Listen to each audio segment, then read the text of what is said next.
What's up, YouTube? Welcome to my channel, Astro Sean. And in this video, I'm going to be talking about jobs, work, and career. You know, all the fun stuff.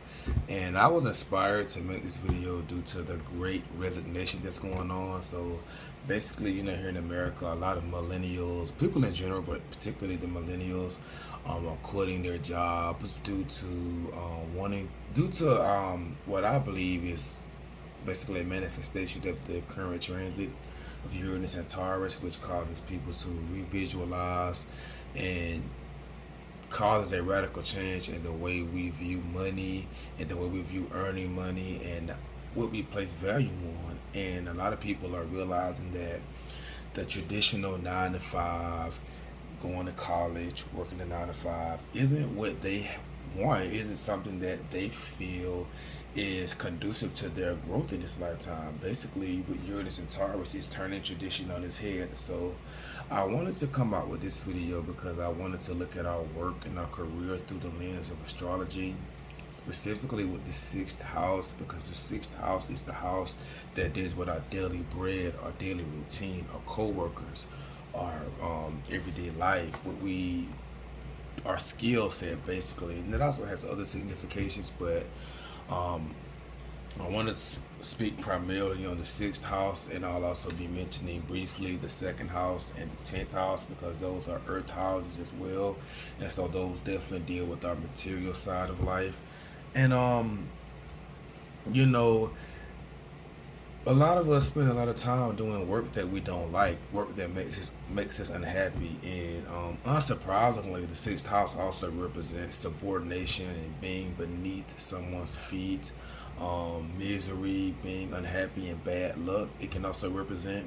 So obviously, with that being said, a lot of times the work that we do does feel demeaning, and it does cause us not to feel like we're valued, especially by a lot of these corporations that want to maximize their profits, which is the main goal. And basically your life, your balance, your happiness isn't something that is given much consideration, unless your happiness is something that is interfering with your work. Then they'll pretend to give a damn. But so I do want to piggyback and talk about the first earth house, which is the second house. And this is the house that deals with our possessions and what we value and how we validate ourselves based on what we own. And the sixth house is the house that deals with our work and what we do in our everyday life to obtain the things that we own, to get our possessions. And the 10th house is the pinnacle, the top of our chart, and it deals with our career, how our social status, how the world sees us, as well as our relationship with authority. So with the sixth house and the 10th house, I like to say that can either be a career person, which would be the 10th house, or a job person, which would be your sixth house. And if this all seems confusing to you, I'm going to try to break it down, but also consider ordering a reading from me, as I will go into great detail about all areas of your life, but specifically your career and your job. um, with that reading. Anyways, off topic. So let's say you have more than 2 planets in your sixth house. That can show well work will be a major theme in your life. And this can also be true if you have Virgo and Capricorn dominant in your chart, or if you have a very prominent Saturn, where work is a very major, strong theme in your life. So that's basically. And but then that can call into play the type of work that you do. Does that work make you happy? Is that work fulfilling? And that we will have to look at the condition of the planets in your chart. So the sign of your sixth house cusp will tell you the type of work that you do. For instance, if you have Gemini on your sixth house, that can show where a lot of your work may involve communication and transport, driving, a lot of writing and communication even. It can also signify where you may work with a sibling, work with a cousin, work with a relative, work within your neighborhood. Uh, but the depositor for the sixth house is going to have the ultimate say so on the quality of work that you do and how you feel about that. So Mercury is the ruler of Gemini, right? And so Mercury's condition in the chart is going to show, is the work that you do, is it something that you like? So if Mercury is in its own sign of Gemini or Virgo, or exalted in the sign Aquarius, and let's say it's not being, afflicted by Saturn or Uranus or Neptune or Pluto or Mars or anything like that, that can show where the work, while it may be stressful and while it may cause a lot of restlessness, it is mentally stimulating and it is fulfilling for you, as opposed to, let's say that Mercury is in its fallen state of Leo or Sagittarius, where it's in detriment. With the detriment isn't as bad, it can just show where you may lack direction, and the work you do may not basically have that strong connection with what you want to do. Is kind of just out there, you know what I'm saying?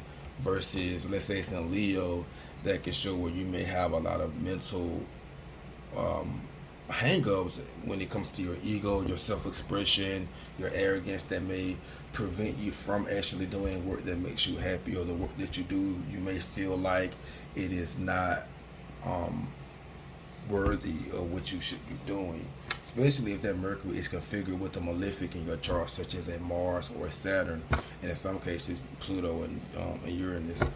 Um, but the connection between the sixth house and the 10th house is what I want to speak about next. So, a lot of times you can just be working and not actually working towards a career. You're just working this job just to get by, just to pay the bills, which sometimes we find ourselves in that situation. And that is oftentimes where I feel like people are most unhappy. So what I like to do when I look at a chart is, when I'm talking about work, I like to see what is the ruler of that sixth house doing with the ruler of that 10th house or the midheaven, because that's going to show whether or not there's a correlation or a relationship between your daily work and your career. So let's say you have Capricorn in the sixth house cusp, and let's say your Saturn is in Aries, and let's say you have Taurus in the 10th house, which will make Venus the ruler, and let's say it's in Leo. That can show where there is a correlation between your daily work and your career, which can show where, which can make your work be more fulfilling. You may feel like it is more purposeful, and you may feel like your sacrifices and your everyday contributions and the work you put in is actually going towards something that is going to pay off in the long term, which is what we all want. I think, at least. But and it can even be a square. It could be any aspect. It can be this a sextile, a trine, preferably in conjunction. But let's say in opposition. But let's say it's a square, and we know squares are more challenging. They are more difficult to deal with obstacles. But that is still showing that there is a relationship and a correlation between those two houses. And it'll just show where there may be a trade-off that you have to make. Because squares always deal with some type of undesirable trade-off or something that we must give up. So even with the square, Saturn ruling that sixth house in Aries could be squaring Venus. Let's say it's in Cancer, or let's say it's in, what's another cardinal sign?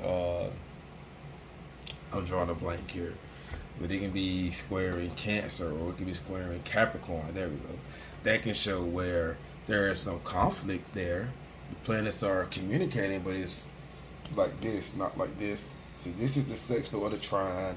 This is the conjunction. This that damn square, and the opposition is kind of like this. It's like, I see you, I see you.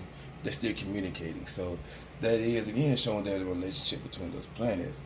Um, what I do see, which is more challenging, is when the ruler of the sixth house is in aversion to the ruler of the 10th house, meaning that the planets are not in signs that form a major aspect. So they're not seeing each other. They're not having, and there's no communication. There's no connection. There's a disconnection between the work you do in your everyday life and your career. So that can show where you may be doing this work, but you're doing it just to get by, or you may be doing it, but it's not having a strong impact on your career. And again, there's always mitigating factors, because you can have a planet in the 10th house that is communicating with that ruler. So take that into account as well. But all in all, I just wanted to make this video to give a little insight about our jobs and about the type of work that we do and how we can look at the relationship between the houses in our chart to determine what it is that we want to do for a living and whether or not it's conducive. Because let's say you have Aries on the sixth house, then you may want to do work that is more individualistic or that gives you much more autonomy. The micromanaging thing would be terrible for you. You would quit in a heartbeat, or you would there'd just be a lot of conflict because Aries needs to do its own thing. And let's say you have Cancer on the sixth, then obviously with Cancer is a sign that likes to be reassured, needs nurturing, and needs that human to human connection, even in an emotional level. And with it being in the sixth house, yes, even in the workplace. So you may respond better to having a job situation where someone is more so on you and more not in a harsh way, because if it's hard and Cancer don't like that, they're going to go into the shell. But where it's at least, if it's micromanaging, that may work for you in some cases. Aquarius, you may meet a lot of friends in the workplace, and you may need a job that allows you to express your individuality and allows you to kind of make your own rules. You wouldn't do well with a routine schedule or a set schedule, and that could be true if Uranus is in this house. So yeah, I'll just end the video here. I'll go on and on and on. So if you want more insight about your job, your career, your life, again, consider ordering a birth chart reading for me. I'm going to list all of my services in the description box below. So check that out, and then send me an email if you would like a reading. I have been contemplating doing a sixth house series, so going through the planets in the sixth house and also the signs in the sixth house even. So if that is something that you'll be interested in, drop down in the comments below and let me know. But other than that, if you found what I had to say in this video informative and insightful, please consider leaving a thumbs up, subscribe if you haven't already done so, comment, like, all that good stuff, and till then next time.